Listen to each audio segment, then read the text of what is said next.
नमस्कार, देवभूमि समाचार देख रहे हैं आप। आपके साथ मैं हूं स्वीटी दीक्षित। बुलेटिन की शुरुआत करेंगे हम जानकारी के साथ। बता दें कि उत्तराखंड में भारी बारिश का अलर्ट जारी हो चुका है। 6 जिलों में जारी हुआ है भारी बारिश का अलर्ट। देहरादून, टिहरी, पौड़ी में अलर्ट जारी हो चुका है, तो वहीं नैनीताल, उधम सिंह नगर और चंपावत में भी अलर्ट जारी हो चुका है। तो भारी बारिश को लेकर उत्तराखंड में कई दिनों से लगातार अलर्ट जारी हो रहे हैं। अलग अलग जिलों में अलर्ट जारी हुए हैं। इस बार भी 6 ऐसे जिले हैं जहां पे भारी बारिश का अलर्ट जारी हो चुका है और उन जिलों के नाम देहरादून, टिहरी, पौड़ी और नैनीताल, उधम सिंह नगर में भी अलर्ट जारी हो चुके हैं। चंपावत में भी इस अलर्ट को लेकर चेतावनी दी गई है। तो हम जानकारी आप तक पहुंचा रहे हैं। जहां उत्तराखंड में अभी इस वक्त बारिश का कहर देखने को मिल रहा है, चाहे पहाड़ी इलाकों की बात कर ली जाए या समतल इलाकों की बात कर ली जाए, हर तरफ सिर्फ बारिश ही बारिश नजर आ रहा है। पहाड़ी इलाकों में लैंडस्लाइड की घटना ज्यादातर देखने को मिल रही है और निचले इलाकों में बाढ़ के कई ऐसी तस्वीरें निकल के सामने आ रही है। तो देखिए, भारी बारिश का अलर्ट जारी हो चुका है। उत्तराखंड में 6 ऐसे जिले हैं जहां पे भारी बारिश का अलर्ट जारी हो चुका है।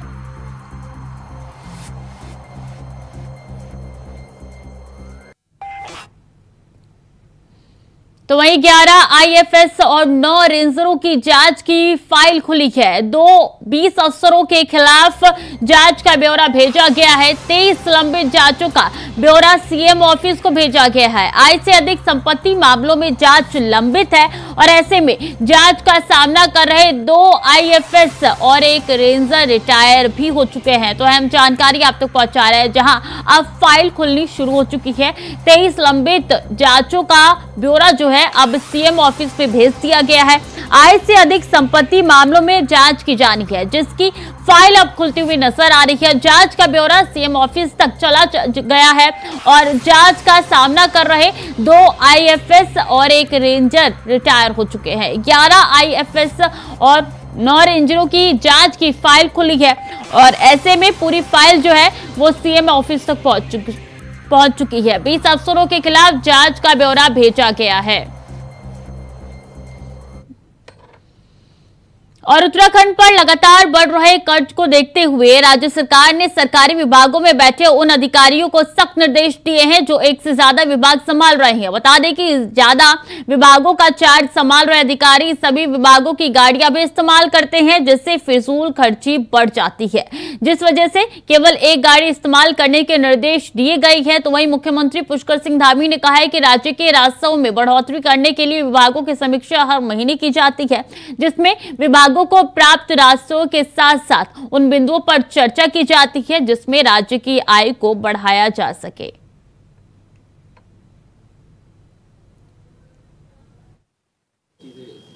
देखिए, लगातार कल भी हमने जो राजस्व प्राप्ति है और उसके विभिन्न विभागों से जो हमको आय होती है उसको लेकर हर महीने में हम एक बैठक कर रहे हैं और अभी तक जो हमने लक्ष्य रखा गया है पूरे साल भर का, उसका 4 महीने में 1/4 जो आय है वो हमको प्राप्त हुई, राजस्व की प्राप्ति हुई है। लेकिन इसके साथ साथ ये भी जरूरी है, जहां हम आय के बहुत सारे साधन बढ़ाने का लगातार प्रयास कर रहे हैं, लगातार सभी से अनुरोध भी कर रहे हैं, वहीं इस दिशा में चूंकि अनावश्यक रूप से जो फिजूल खर्ची है वो चाहे जिस रूप में भी है लंबे समय से चली आ रही है, उन सभी को रोकना भी चूंकि हमारे राज्य के लिए बहुत जरूरी है।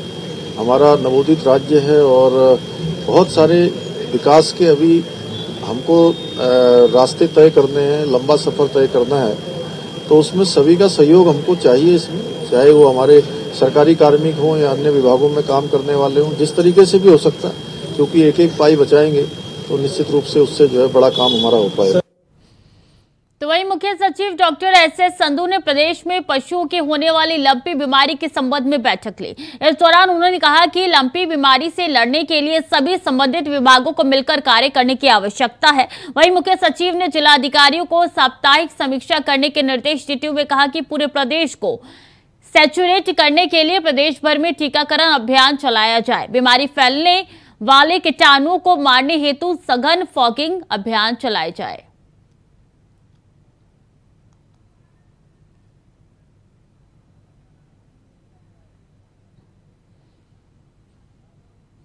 देहरादून समेत उत्तराखंड में डेंगू का प्रकोप बढ़ता जा रहा है।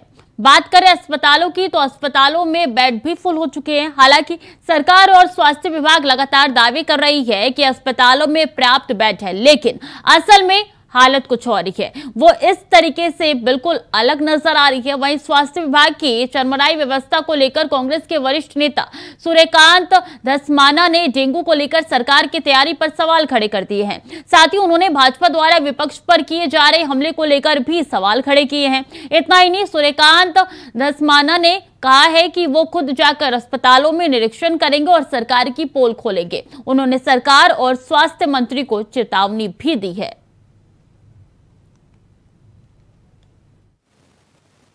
डेंगू फैला हुआ है, कंजक्टिवाइटिस फैला हुआ है। 2016 में और 2019 में मुझे याद आता है, कोरोना काल से पहले जिस प्रकार से डेंगू फैला था, महामारी का रूप ले लिया था, सैकड़ों लोगों की मौत हो गई थी। डेंगू उसी स्टेज पर पहुंच रहा है। अभी डेंगू की शुरुआत हुई है।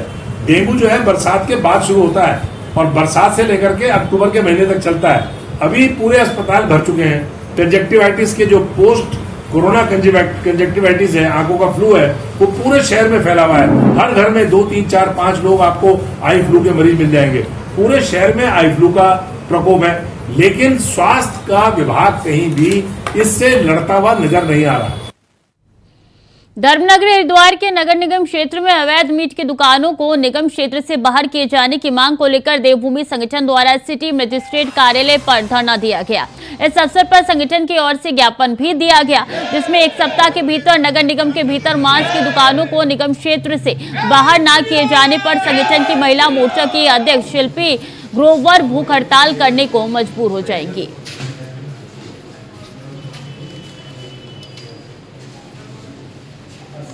तो देवभूमि में संगठन ने विरोध जताया है और बता दें कि उन्होंने कहा है कि हमारी मांग पूरी नहीं हुई तो भूख हड़ताल भी यहाँ पे की जाएगी, क्योंकि जो अब मामला निकलता हुआ नजर आ रहा है वो मीट की शॉप को लेकर है और ऐसे में मीट की दुकानें जो है वो बंद करने की मांग लगातार उठ रही है। हर हर महादेव। देवभूमि उत्तराखंड मां गंगा जी के प्रांगण से कई वर्षों से लगातार चरणजीत पावर जी एक मुहिम को छेड़े हुए हैं हरिद्वार के लिए और सनातन प्रेमी हैं। विश्व की आस्था, पूरे भारत की आस्था मां गंगा जी के प्रांगण में है, मां गंगा जी के चरणों में। लेकिन बड़ा दुर्भाग्य है, उधर कहने को हिंदूवादी सरकार और डबल इंजन की सरकार और शासन प्रशासन की नाक के नीचे ये अवैध दुकान बढ़ती हुई जा रही है। ये हम जैसों का चिंता का सवाल है। प्रशासन से सिर्फ इतनी ही मांग है कि नगर निगम क्षेत्र से मांग मदिरा की सभी दुकानें बाहर होनी चाहिए। हरिद्वार एक धर्म नगरी है जिसकी मर्यादा को कायम रखना चाहिए। नहीं पूरी हुई मांगे तब क्या करेंगे? हम एक सप्ताह का समय दिया है, 1 सप्ताह बाद भूख हड़ताल पे बैठेंगे। रुड़की के रामनगर स्थित एक निजी होटल में प्रांतीय उद्योग व्यापार प्रतिनिधि मंडल उत्तराखंड के द्वारा एक स्वागत कार्यक्रम का आयोजन किया गया, जिसमें प्रदेश के पदाधिकारियों ने शिरकत की। नगर के व्यापारियों के द्वारा प्रांतीय उद्योग व्यापार प्रतिनिधि मंडल उत्तराखंड नवीन वर्मा के प्रदेश अध्यक्ष और प्रकाश चंद्र मिश्रा के प्रदेश महामंत्री निर्विरोधी निर्वाचित होने पर स्वागत किया गया। इस दौरान संगठन से जुड़े नगर के तमाम व्यापारी मौजूद रहे। वहीं प्रदेश अध्यक्ष ने व्यापारियों को संबोधित करते हुए कहा कि व्यापारियों के हित की लड़ाई लड़ने का काम करने के साथ ही संगठन को मजबूत करने का काम किया जाएगा। उन्होंने कहा कि सम्मान समारोह के माध्यम से व्यापारियों से मुलाकात करना उनका लक्ष्य था और व्यापारियों की आवाज को मजबूती के साथ सरकार के समक्ष रखा जाएगा।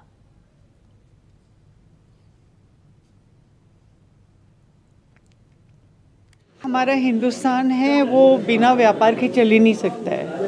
तो अभी हमारे नवीन साहब हमारे बने हैं और हमारे प्रकाश मिश्रा जी बने हैं। तो उन्होंने मतलब कि इस व्यापार मंडल को एक नई दिशा और नई ऊर्जा देंगे और महिला विंग का गठन भी हो रहा है। तो महिलाएं जहाँ पे शक्ति मिल जाती हैं तो मैं समझती हूँ कि वहाँ पे मतलब हर चीज़ में बहुत बड़ा जोश खरोश और बहुत ऊर्जा आ जाती है। तो मैं धन्यवाद देती हूँ अपने नवीन वर्मा साहब को। स्वागत समारोह हमारे सभी साथियों का स्वागत है। ये किसी व्यक्ति विशेष का नहीं है, ये एक दायित्व होता है। ये 3 साल के लिए हमें दायित्व मिला है और ये दायित्व जो है हम इसको निर्वहन बहुत अच्छी तरह करने की सोच रहे हैं। आगे आने वाले समय में जो हमारे प्रदेश में आपदा आती है, जो परेशानियां होती हैं, जो कई दिक्कतें आती हैं व्यापारियों के साथ, उसमें सबसे बड़ी बात यह है कि हमारा जो आपदा से प्रभावित क्षेत्र हैं उनमें हमारे व्यापारियों को राहत का पात्र मानते हुए सरकार से हम अनुरोध करते हैं कि उन्हें राहत राशि तुरंत आवंटित की जाए। छोटे से ब्रेक का जल्द लौट रहे हैं। ब्रेक के बाद एक बार फिर से स्वागत है आपका। खबरों में आगे बढ़ेंगे। देहरादून मार्ग गलौगी पावर हाउस के पास हो रहे लगातार भूस्खलन के ट्रीटमेंट को लेकर सरकार द्वारा 22 करोड़ 75 लाख रुपए की स्वीकृति दे दी गई है, जिसके बाद मसूरी में खुशी की लहर है। मसूरी में बीजेपी कार्यकर्ताओं द्वारा पूर्व मंडल अध्यक्ष मोहन पेटलवाल के नेतृत्व में ग्रीन चौक पर एकत्रित हुए और आतिशबाजी कर एक दूसरे को मिठाई खिलाकर खुशी मनाई। वहीं मसूरी को एक और सौगात दिए जाने को लेकर मुख्यमंत्री पुष्कर सिंह धामी और कैबिनेट मंत्री गणेश जोशी का आभार भी जताया। बीजेपी कार्यकर्ताओं ने जानकारी देते हुए बताया कि काफी लंबे समय से मसूरी देहरादून मार्ग गलौगी पावर हाउस के पास पर भूस्खलन हो रहा था और कई बार तो कई वाहन भी भूस्खलन की चपेट में आकर क्षतिग्रस्त हो गए थे। इसके बाद मुख्यमंत्री पुष्कर सिंह धामी और कैबिनेट मंत्री गणेश जोशी द्वारा भूस्खलन क्षेत्र का स्थलीय निरीक्षण किया गया और अब पहाड़ के ट्रीटमेंट को लेकर 22 करोड़ 75 लाख रुपए की स्वीकृति प्रदान की गई है और जल्द ही पहाड़ के ट्रीटमेंट का काम भी शुरू कर दिया जाएगा और अप्रैल 2024 तक पूरा कर दिया जाएगा। आज बहुत बड़ी सौगात आज माननीय मंत्री जी ने, माननीय मुख्यमंत्री जी ने दी है हम लोगों को, और मुझे हर बार डर रहता था अपने टैक्सी ड्राइवरों की या ट्रांसपोर्टरों की कि वहाँ पे कोई ऐसी अनहोनी ना हो जाए, क्योंकि वहाँ पे कई रात को हमारे ड्राइवर सोए रहे हैं, जब वहाँ पूरा रात भर पूरा वहाँ जाम रहता था और कई बार ऐसे लैंडस्लाइड आया कि बड़ा खतरनाक था और कई बार वहाँ पे गाड़ियाँ भी दबी। तो इसलिए बहुत बड़ी सौगात है आज मसूरी के लिए और हमारे डायनामिक मंत्री जो है जो काम करते आ रहे हैं, ये मसूरी के लिए बहुत खुशहाली की बात है। जिस तरह से बड़े लंबे समय से किलोमीटर 25 पर गलौगी के पास जो लैंडस्लाइड लगातार एक समस्या बनी हुई थी, चाहे मसूरी के उसमें वासी उसमें जो है परेशान थे, चाहे वो अपने जो है आसपास के क्षेत्र के लोग थे और जो पर्यटक रहते थे। निश्चित ही बरसात के समय पे जब भी वहाँ पर लैंडस्लाइड होती थी लोगों की उसमें दिक्कत होती थी और मैं माननीय मुख्यमंत्री जी का, माननीय मंत्री जी का आभार व्यक्त करते हैं, धन्यवाद देते हैं कि उनके द्वारा जो कल वित्तीय स्वीकृति और शासन स्वीकृति वहाँ पर दी गई है, तो निश्चित ही बहुत जल्दी उसका ट्रीटमेंट यहाँ पर शुरू हो जाएगा। पहले तो मैं कहूँगा मोदी है तो मुमकिन है और गणेश जी हैं तो सभी कार्य जो है निर्विघ्न रूप से काम आगे बढ़ते हैं और इसके लिए माननीय मंत्री जी का जितना भी हम धन्यवाद करें कम है। जिस तरीके का उन्होंने मसूरी के लिए भी जितने भी कार्य, चाहे यहाँ पर तहसील का कार्य हो, चाहे यहाँ पर पानी का लाइन से संबंधित हो, चाहे अन्य और बहुत सारे ऐसे काम हैं जो उन्होंने शहर के अंदर किए हैं, उसके लिए मसूरी वासी उनके तहे दिल से उनके आभारी हैं। खबरों में आगे बढ़ेंगे। रुद्रप्रयाग के विकासखंड जखौली के राजकीय प्राथमिक विद्यालय में पिछले 11 दिनों से ताले लगते हैं। शिशु के अभिभावकों का कहना है कि स्कूल में ताले लटके होने के कारण बच्चे हर रोज स्कूल नहीं जा पा रहे हैं। ग्रामीणों की माने तो स्कूल में ही शिक्षक है जो मीटिंग और शासकीय कार्यों का हवाला देकर अधिकतर स्कूल में नहीं रहते हैं, लेकिन जिले के बेसिक शिक्षा अधिकारी से जब शिशु विद्यालय बंद होने की जानकारी मांगी गई तो उनका कहना है कि किसी को भी इसकी जानकारी नहीं है कि पिछले कई दिनों से स्कूल बंद चल रहा है।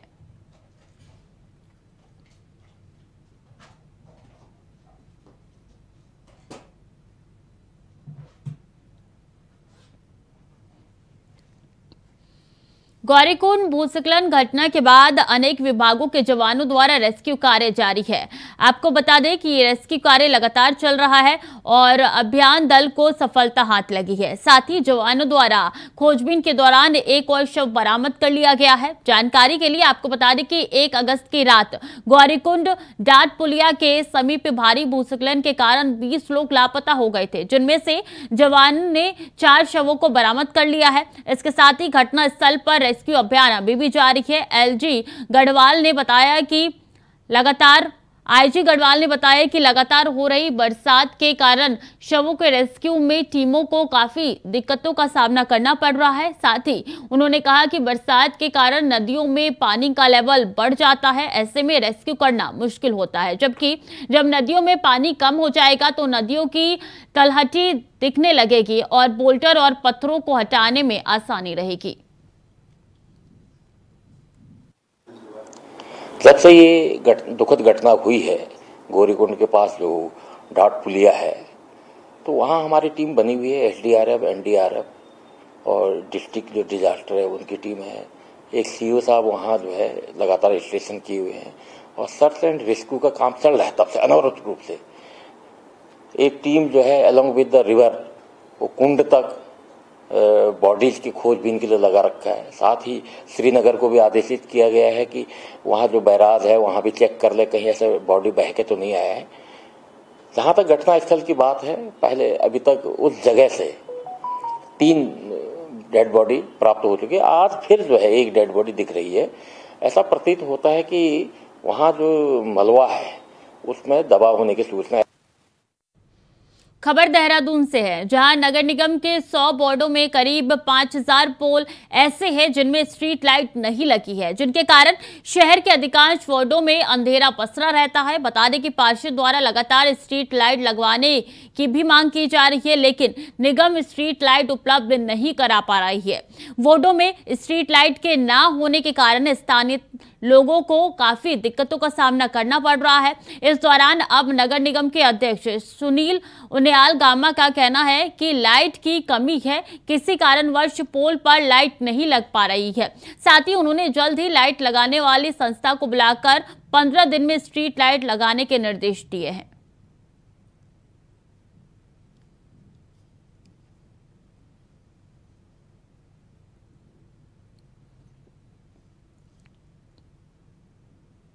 लाइटों की कमी है, बरसात में अक्सर जो है ये दिक्कतें आती हैं और जो पोल हमने लगाए थे वो किसी कारणवश अभी उन पर लाइट नहीं लग पाई है।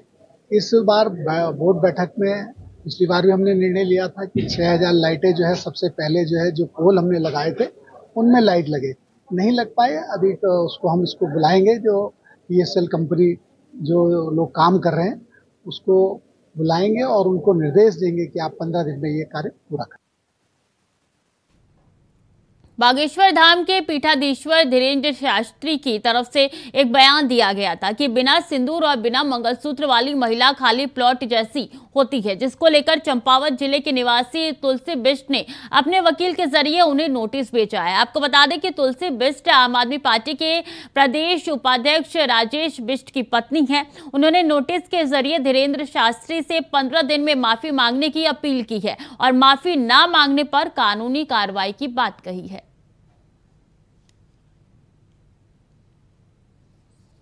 बागेश्वर धाम के नाम से चर्चित श्री धीरेन्द्र शास्त्री जी ने पिछले महीने अपने कार्यक्रम के दौरान हमारे देश की सम्मानित माताओं बहनों को अपमानित करने का काम किया है। उन्होंने अपने कथावाचन में कहा कि जो देश की महिलाएं माथे में सिंदूर और गले में मंगलसूत्र पहनती हैं उस प्लॉट की रजिस्ट्री हो चुकी है। जिन महिलाओं ने माथे में सिंदूर या गले में मंगलसूत्र नहीं पहना है, इसका मतलब उस प्लॉट की रजिस्ट्री अभी होनी बाकी है। ये बहुत ही निंदनीय और अपमानजनक उनका बयान था। मेरी धर्मपत्नी जी ने आहत होकर धीरेन्द्र शास्त्री जी के खिलाफ एक नोटिस मानहानि का भेजा है, जिसमें उनका कहना है कि अगले 15 दिनों के अंदर सार्वजनिक रूप से अगर उन्होंने माफी नहीं मांगी हमारे देश की महिलाओं से, तो जो भी आगे की कानूनी कार्रवाई होगी वो उनके खिलाफ जरूर की जाएगी। एक तरफ हम देश में महिलाओं को देवी के रूप में पूजते हैं, माता के रूप में पूजते हैं, बहन बेटी के रूप में पूजते हैं, और एक तरफ धर्मगुरु इस तरह की बातों का उच्चारण करते हैं जिससे हमारे देश की महिलाओं का अपमान होता है। मैं उनके ऐसे बयान की घोर निंदा करता हूं। तो फिलहाल के लिए देवभूमि समाचार में इतना ही। खबरें लगातार जारी है, देखते रहिए।